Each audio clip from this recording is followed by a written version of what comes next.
Oxford union में, जो दुनिया के सबसे प्रतिष्ठित वाद विवाद केंद्रों में से एक है, टॉमी रॉबिन्सन के साथ बहस में इन इस्लामिस्टों को पूरी तरह हराया गया।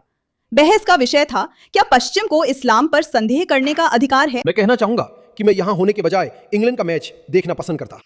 मैं यहाँ सिर्फ इसलिए आया हूँ क्योंकि इस कार्यक्रम में आने का मेरा कारण अभिव्यक्ति की स्वतंत्रता के प्रति मेरी प्रतिबद्धता है। मुझे पता है कि आपके विचार मुझसे बिल्कुल विपरीत है, लेकिन मुझे पता है कि लोग मुझे कहीं आमंत्रित करने के लिए आगे बढ़ सकते हैं बिना ये समझे कि उन्हें क्या सामना करना पड़ेगा। इसलिए मैं पूरी तरह से जानता था कि मुझे कितना विरोध झेलना पड़ेगा, लेकिन मैं आपकी अभिव्यक्ति की स्वतंत्रता की रक्षा के लिए आपको बधाई देता हूँ और यही वजह है कि मैं आज रात यहाँ आया हूँ। इस्लाम खुद को एक ऐसा धर्म प्रस्तुत करता है जो दूसरों के साथ साझा आधार तलाशना चाहता है।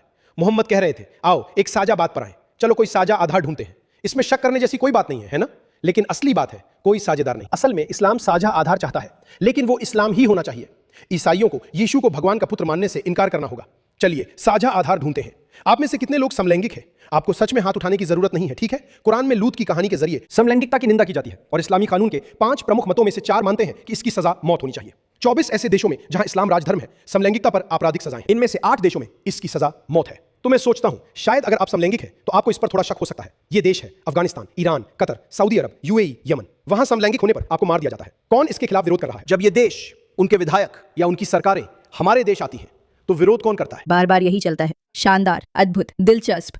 मैं दिन भर आप लोगों के साथ ये देख सकती हूँ। जैसा कि आप शायद जानते हैं, मैं ऐसा करूंगी। मैं ये देखती रहूंगी और आपको भी ये देखते रहना चाहिए, क्योंकि जब आखिरकार बहसें होती हैं तो सब कुछ साफ हो जाता है और पता चलता है कि कौन सही है। स्टीवन yaxley लेनिन, जिसे उसके गुंडे टॉमी रॉबिन्सन के नाम से जानते हैं। स्टीवन एडिथ ब्रैट बहाज बेहान तुम्हारे खिलाफ दंगा कर रही है। और अगर एक मुस्लिम फिलिस्तीनी अध्यक्ष और ज्यादातर दक्षिण एशियाई कार्यकारी समिति की सुरक्षा और उदारता न होती तो तुम सचमुच बुरी तरह फंस जाते।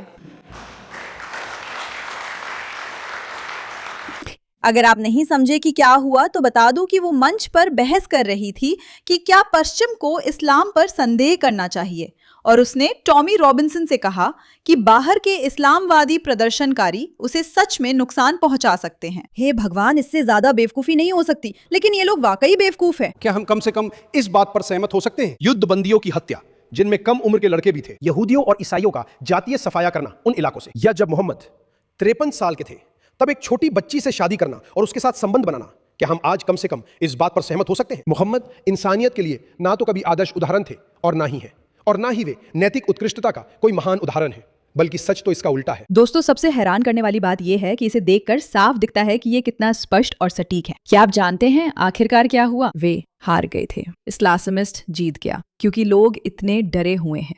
अगर लोगों के डर का इससे बेहतर कोई उदाहरण है तो वो यही है।